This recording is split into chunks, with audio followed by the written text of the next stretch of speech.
BingX, a trusted global crypto exchange. Trade spot, futures, or copy top traders easily.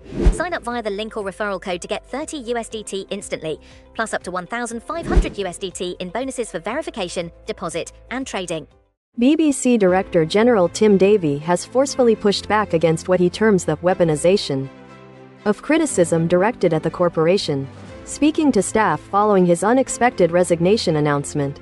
In an address aimed at bolstering morale and reaffirming the BBC's journalistic integrity, Davie acknowledged the recent storm of accusations, particularly those leveled by senior politicians alleging systemic bias in reporting.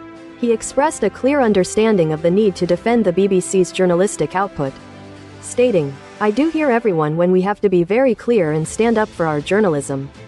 Davie painted a stark picture of the contemporary media landscape, observing, "We are in a unique and pressure organization. I see the free press under pressure. I see the weaponization. I think we've got to fight for our journalism." He conveyed immense pride in the BBC's work, emphasizing its inherent value and its ability to transcend negativity.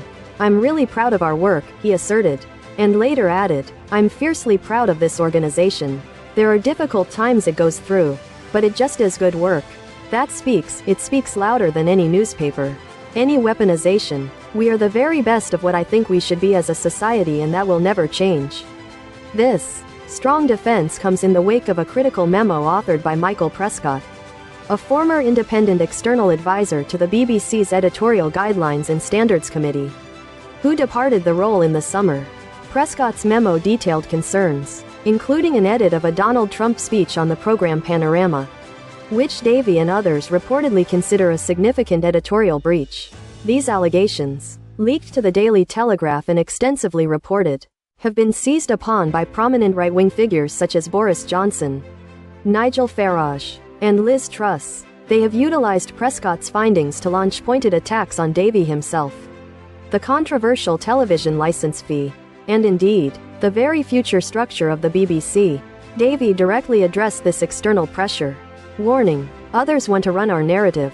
He underscored the critical importance of the BBC's global and local reporting, describing it as utterly precious, while admitting that the organization has experienced mistakes that have incurred a cost. He galvanized his team to actively counter negative perceptions. "We need to fight for that, and I'm fiercely proud of that, and don't let anyone stop you thinking that we are doing a fantastic job. We've actually grown trust. So let's get that narrative out there," he urged. Reflecting on his decision to step down, Davie indicated that accepting responsibility for mistakes made was a contributing factor, alongside the cumulative toll of leading the organization. He candidly admitted to accumulating a few barnacles from navigating the diverse challenges that have punctuated his tenure at the helm of the BBC over the past year, suggesting a personal cost to his leadership. The Director General's impassioned defense highlighted the ongoing struggle to maintain public trust and uphold journalistic standards in an increasingly polarized and critical environment, positioning the BBC as a vital entity for societal discourse. The internal address served as both a valedictory message and a rallying cry, attempting to fortify the organization against external pressures and internal doubts. A significant moment as the public broadcaster navigates a period of intense scrutiny and introspection, with its fundamental role in public perception under considerable strain. The emphasis on the weaponization of criticism suggests a deliberate strategy by opponents to undermine the BBC's authority and influence through targeted attacks, aiming to shape public opinion and potentially influence policy decisions regarding its future funding and operations. Davie's words implicitly called for resilience and a renewed commitment to the core values of impartial journalism, recognizing that the battle for public trust is as much about perception as it is about factual reporting. The situation underscores the delicate balance the BBC must strike between responding to legitimate criticism and resisting what it perceives as politically motivated attacks designed to destabilize its operations and erode its credibility on a global stage, where it has historically been seen as a benchmark for reliable news.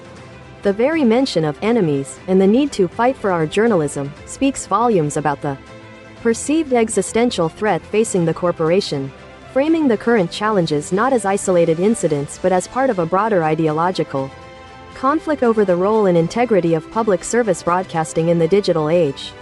This internal communication aimed to remind staff of the significance of their work and the importance of their collective efforts in preserving the BBC's reputation as a trusted source of information, urging them to remain steadfast in the face of adversity and to actively promote the positive impact of their reporting.